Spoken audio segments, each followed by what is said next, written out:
I spent the last month completely reworking my Roblox fighting game. Here's why. I'd already quit working on AbilityArena for nearly 2 months at this point, since after I released the alpha I was going to be done with the project, since I had issues with how the combat worked, and the code was extremely messy and hard to work with. Fast forward to about a month ago, I was playing Jujutsu Shenanigans, trying out some new characters, and then it hit me. The reason my combat just absolutely sucked was because every single hit applied knockback, making combos impossible and combat in general just unfun.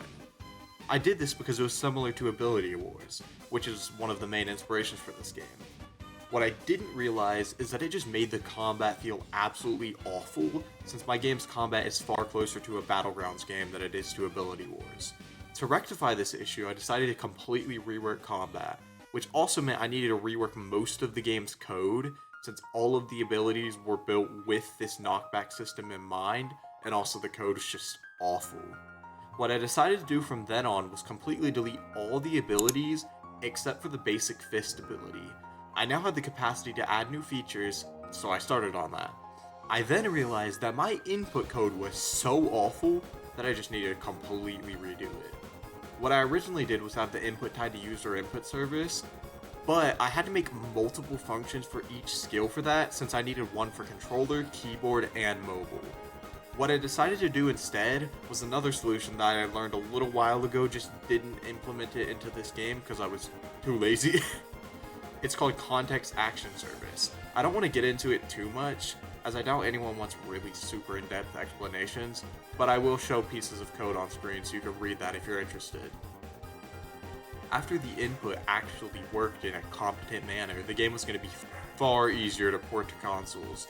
The next thing I worked on was the real reason this took me a month: the complete rework of progression, and subsequently the UI. I'd been trying to figure out what to do about progression for a while, as it just straight up wasn't that fun to progress. It was tedious having to upgrade your specific ability types to unlock new ones. I'd been talking to a friend who had previously playtested the game one day, and he recommended doing a shop system. I'd previously written it off because I assumed it would be too difficult, but I decided, why not, and started work. The first thing I needed to do was completely remove the current progression system and refactor all of the code. All I really needed to do was remove all the previous variables and replace them with new ones, notably coins, and the secondary, more premium currency that you'll still be able to lock in the game. This is not going to be pay to win, currently called gems, but I'm not sure what its final name will be. It didn't take that long to do that, but from there it got a lot more difficult. I had to set up a system so the game checks whenever you buy something and saves that in code. So I had to add a bool value into each of the abilities' GUIs, and whenever the game starts, I had to check if that bool value is equal to true. If it is, set the text to equip. If not, the text is automatically set to buy, and you can't equip the ability. I also had to make it so whenever you equip an ability, that ability's text is set to equipped, but then you need to equip a separate one, and the equipped button needs to change. That's the kind of stuff that you don't really think about while playing games. It takes quite a while to make. Honestly, I didn't even know how to do a lot of this, so I am so happy that ChatGPT exists because it explains all this stuff that isn't in tutorials so I can actually learn it. From there, all I really needed to do was rework the UI. Then the game would be a good enough state to start actually adding new abilities. So, I got started on the UI. I spent around 4 days just trying to figure out how I wanted to look. First thing I did was make this weird angled UI with 3D effects, close to how the Persona games do their UI. That was definitely a mistake. To make UI like that, I had to do a lot of unnecessary bloat to the hierarchy, making it way harder to work with. And to top it all off, it didn't even look that good. I decided to go for a different approach, pixel art, and started working on making everything pixel art. An hour in, I realized it just looked awful because I don't know how to do pixel art UI design. So I ended up going back to normal Roblox UI with a sort of pixely aesthetic, and eventually got the UI looking pretty good. But for some reason, the UI would not resize on any devices, and I could not figure out why. Until I watched a random YouTube video about UI, and the first thing the guy says is that you have to actually manually input the size of the UI, as just scaling it makes it wonky and Roblox doesn't like that, so it won't resize on different devices.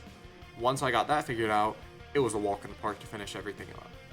After that, I decided to change the skill buttons for mobile, which used to have a health bar over them, but I removed it because I just couldn't get it looking right and the code was kind of messy.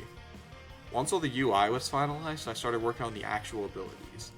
The first thing I need to do is explain how the skills work. Each ability has up to 3 skills. Skill 1's an attack-based skill, Skill 2 is your movement or defense-based skill, and then Skill 3 is your support skill. This way, it will be easier to create abilities, but also I still have a lot of options.